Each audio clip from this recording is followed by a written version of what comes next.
অবশেষে সীতাকুণ্ড, এই যে অবশেষে সীতাকুণ্ডের চন্দ্রনাথ পাহাড়ে চূড়ায় উঠে গেলাম। এই মুহূর্তে নিজেকে নিজের কাছে খুবই ভাগ্যবান মনে হচ্ছে। এবং দেখুন, চন্দ্রনাথ পাহাড় থেকে একদম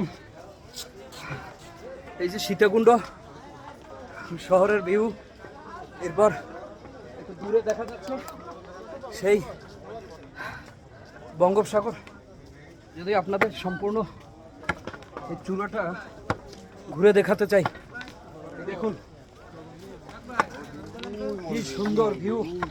অর্থাৎ আমাদের বাংলাদেশের দ্বিতীয় সর্বোচ্চ পর্বত শৃঙ্গে উঠেছি, সেখানে বসে উপভোগ করছি চন্দ্রনাথ পাহাড় দিয়ে।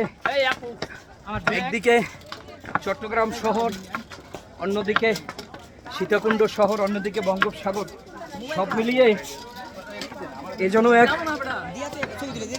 পরম অনুভূতি।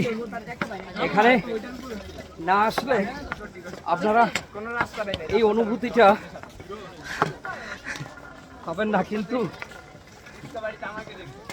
মজার বিষয় কি জানেন, যে পরিমাণ কষ্ট হয়েছে এখানে উঠতে, একবার যে আসবে সে আর আসতে চাইবে না। তারপরও অন্যরকম একটা প্রশান্তি।